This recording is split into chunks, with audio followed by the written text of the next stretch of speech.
मिसाल के तौर पे द यूरोप कहना बिल्कुल गलत होगा, आपको कहना चाहिए यूरोप। इसी तरीके से द एशिया, एशिया नहीं कहें आप, द एशिया नहीं कहेंगे, आप कहेंगे सिर्फ एशिया। इसी तरीके से दी अफ्रीका, ये भी बिल्कुल गलत होगा। ध्यान में रखें यूरोप, एशिया और अफ्रीका ये सारे के सारे बर्रे आज़म हैं और इनसे पहले हम द का इस्तेमाल नहीं करेंगे और ना ही ए और एन का इस्तेमाल करेंगे। आप सिर्फ और सिर्फ कहेंगे यूरोप, एशिया और अफ्रीका। इसके अलावा ममालिक के नाम से पहले और शहरों के नाम से पहले भी किसी किस्म के आर्टिकल का इस्तेमाल नहीं होता। मिसाल के तौर पे द पाकिस्तान, ये बिल्कुल गलत है, आपको सिर्फ कहना चाहिए पाकिस्तान। इसी तरीके से द इंडिया, ये भी गलत है। द सिडनी, द कराची, तो सिडनी और कराची तो शहर हो गए, पाकिस्तान और इंडिया कंट्रीज़ हो गई दोनों।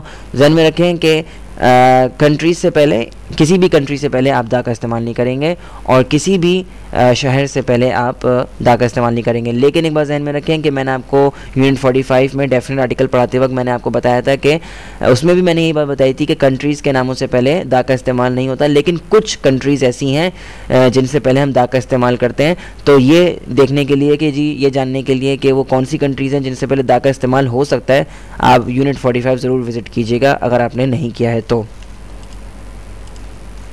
Before the names of individual mountains, जो इंडिविजुअल माउंटेन है, यानी कि आप सिर्फ एक पहाड़ की अगर बात करेंगे तो उसके नाम से पहले आप कभी भी दा का इस्तेमाल नहीं करेंगे। लेकिन अगर आप पहाड़ी सिलसिले की बात कर रहे हैं तब तो आप उससे पहले दा का इस्तेमाल कर सकते हैं। मिसाल के तौर पे ये चीज़ बहुत कंफ्यूजिंग होती है स्टूडेंट्स के लिए, आमतौर पे नहीं समझते वो कि K2 जो है जी वो पर्टिकुलर नाउन है। अब सबके जहन में एक बात बैठी हुई है कि जी बस जो पर्टिकुलर नाउन है उससे पहले दा लगा दो, यानी कुछ जहन का इस्तेमाल नहीं करते, ना किताबें पढ़ने की जहमत करते हैं कि कम से कम हम जानने की कोशिश करें कि भाई क्या है, यानी कि डेफिनेट आर्टिकल का या इंडेफिनेट आर्टिकल या ग्रामर के किसी भी टॉपिक का किस तरीके से इस्तेमाल होता है, इसकी कोई कोशिश नहीं करता। बस जो किसी से सुन लिया बस उसको उसी तरीके से इस्तेमाल करते रहते हैं। आमतौर पर मेरे स्टूडेंट्स जो हैं, मेरे स्टूडेंट्स से मैंने कई दफ़ा सुना है वो द K2 या द माउंट एवरेस्ट बोलते हैं, ये बिल्कुल गलत है। K2 एक पहाड़ का नाम है, K2 पहाड़ी सिलसिले का नाम नहीं है, तो K2 से पहले आप दा का इस्तेमाल नहीं कर सकते। इसी तरीके से द माउंट एवरेस्ट कहना बिल्कुल गलत होगा, आपको कहना चाहिए माउंट एवरेस्ट।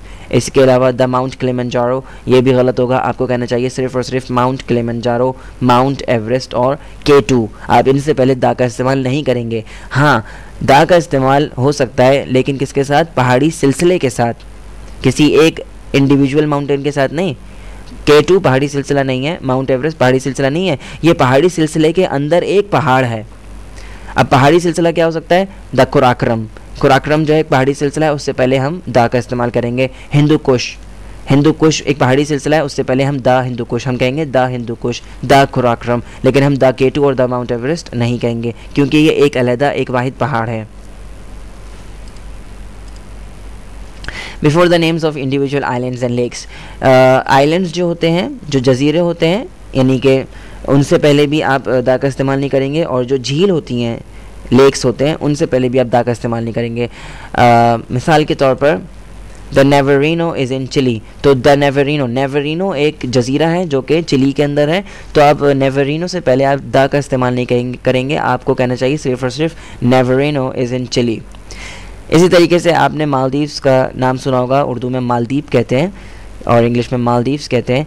तो जो मालदीप है वो जजीरों पर मबनी है ये मुल्क जो है, और मालदीप का जो कैपिटल है, मेरे ख़्याल में, मुझे यकीन नहीं है, खैर आई एम नॉट श्योर, लेकिन मेरे ख्याल में उसका कैपिटल जो है वो मेल्स है, यानी कि जो जजीरा है मेल्स, वो जो है वो उसका कैपिटल है।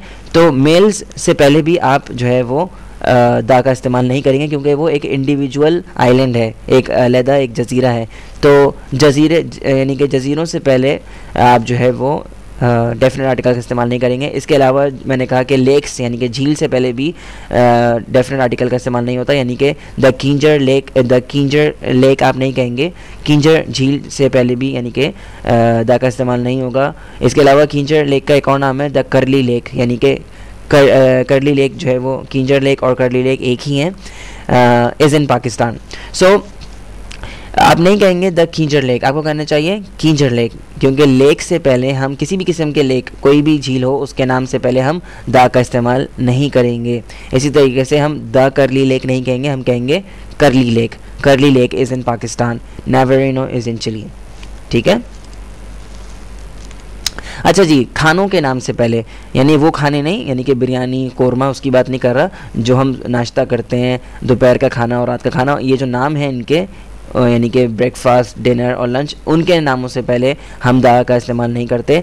यानी कि अगर हम जनरली इनके बारे में बात करेंगे, यानी कि हम जनरली एक आम बात करेंगे, तो हम उससे पहले, यानी कि इनके नामों से पहले हम दा का इस्तेमाल नहीं करेंगे।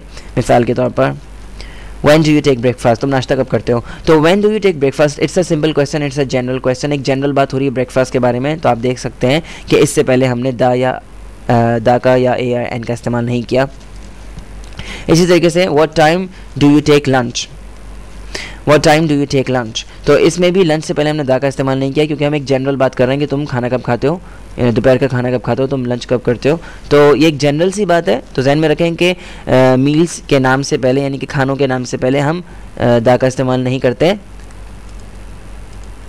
लेकिन if you talk about A specifically, अगर आप किसी ख़ास खाने की बात कर रहे हैं तो उससे पहले आपको दा का इस्तेमाल करना पड़ेगा। मिसाल से ये बात समझ में आएगी आपको। The lunch I had yesterday was very delicious, जो दोपहर का खाना मैंने कल खाया था वो बहुत मज़ेदार था। तो आप यानी कि एक पर्टिकुलर खाने की बात कर रहे हैं, पर्टिकुलर लंच की बात कर रहे हैं, आप हर लंच की बात नहीं कर रहे हैं, आम तौर पे आप लंच की बात नहीं कर रहे हैं, आप उस लंच की बात कर रहे हैं जो कि आपने कल किया था। तो वो लंच क्या हो गया, पर्टिकुलर हो गया, तो उससे पहले आपको दा का इस्तेमाल करना पड़ेगा। इससे पिछली मिसाल में हमने क्या कहा था, what time do you take lunch, कि तुम दोपहर का खाना कब खाते हो। ये एक आम बात थी, एक जनरल बात थी। लेकिन ये जो जुमला है, the lunch I had yesterday was very delicious, ये जो है एक ख़ास बात है। यानी कि लंच जो है आप किसी आज के या हर दिन के लंच की बात नहीं कर रहे हैं, आप जो है वो कल के लंच की बात कर रहे हैं, गुजरी हुई कल के लंच की बात कर रहे हैं। तो इस तरह ये लंच हो गया, क्या हो गया, पर्टिकुलर हो गया। इसके अलावा the dinner I had at your house last week was very spicy, जो खाना, रात का खाना मैंने तुम्हारे घर पे पिछले हफ्ते खाया था वो बड़ा चटपटा था। तो द डिनर क्या हो गया, हमने डिनर से पहले दा का इस्तेमाल किया, क्योंकि हम एक ख़ास डिनर की बात कर रहे हैं जो कि मैंने तुम्हारे घर पे खाया था लास्ट वीक, पिछले हफ्ते। हम हर डिनर की बात नहीं कर रहे हैं, हम एक ख़ास डिनर की बात कर रहे हैं। तो ज़हन में रखें, जब कभी भी आप किसी मील की बात करेंगे, जब कभी किसी खाने की बात करेंगे पर्टिकुलरली, तब तो आपको लाजमी तौर पर दा का इस्तेमाल करना पड़ेगा। लेकिन अगर आप आम तौर पर बात कर रहे हैं, किसी से पूछ रहे हैं कि भाई तुम आम तौर पर खाना कब खाते हो, रात का खाना कब खाते हो, या तुम दोपहर का खाना कब खाते हो, सो आप सिंपली ये कहेंगे what time do you take lunch, what time do you take dinner, what time do you take breakfast. इससे पहले आप दा का इस्तेमाल नहीं करेंगे। बिफोर लैंग्वेज, ज़बानों के नाम से पहले, जितनी भी ज़बानें हैं दुनिया की जो बोली जाती हैं, उनके नामों से पहले भी हम आर्टिकल्स का इस्तेमाल नहीं करते। मिसाल के तौर पे द उर्दू, अगर आप उर्दू कहेंगे तो सही है, लेकिन अगर आप कहते हैं द उर्दू तो ये बिल्कुल गलत होगा। जहन में रखें, उर्दू एक ज़बान है, तो ज़बानों के नाम से पहले द का इस्तेमाल नहीं होता, और ना ही ए और एन का इस्तेमाल होता है, यानी कि इंडेफिनिट आर्टिकल्स का भी इस्तेमाल नहीं होता। द इंग्लिश और द पंजाबी, तो ये तीनों की तीनों ज़बानों के नाम हैं और इनसे पहले दा का इस्तेमाल बिल्कुल गलत है। Before names of